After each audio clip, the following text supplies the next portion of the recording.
Hey y'all. There's a new movie out on Hulu this weekend, and I checked it out. It's called The Last Breath.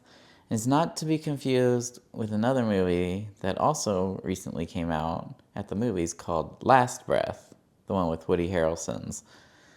Yeah, this one is The Last Breath.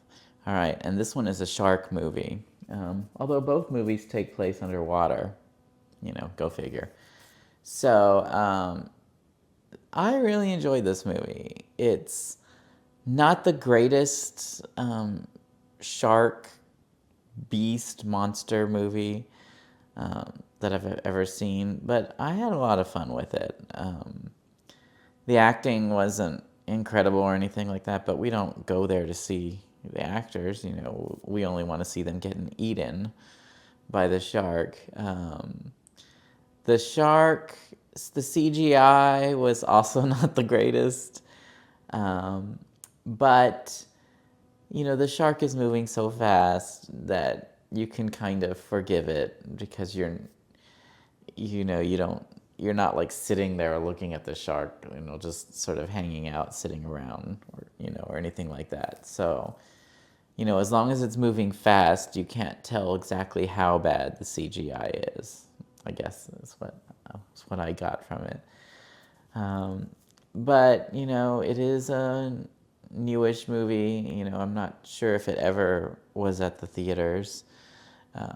It definitely seems like a streaming type movie. But I had a lot of fun with it. I always like a good shark movie.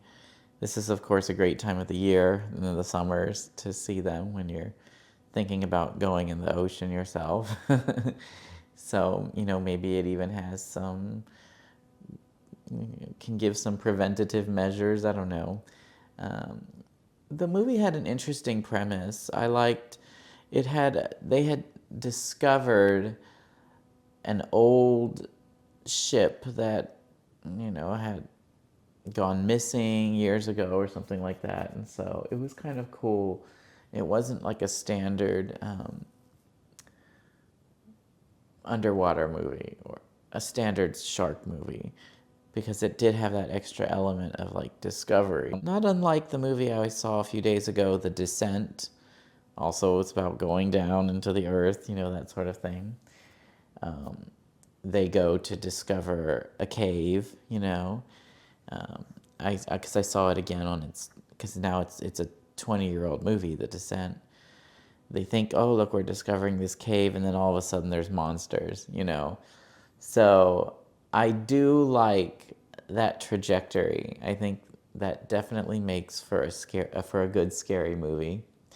And like I said, this one, I think it did pretty well. It did pretty well. It had me riveted and scared and, a few good jump scares and lots of blood, and even more blood than there should have been because when they're underwater, it's just all this, the whole screen is red, that sort of thing. Yeah, it was it was entertaining, it was scary, and watching a shark do its thing is always really cool. And they even said in there, do sharks have ears? That was one of the lines in the movie. And I had to Google it too. I wasn't really sure. Apparently, sharks do have ears and can sense sound and stuff like that. So, this is actually a very educational movie as well as being scurry. So, anyway, if you have nothing else to do this weekend and you're watching Hulu and want to see the latest movies, I recommend The Last Breath. It's a great shark horror movie. Go check it out.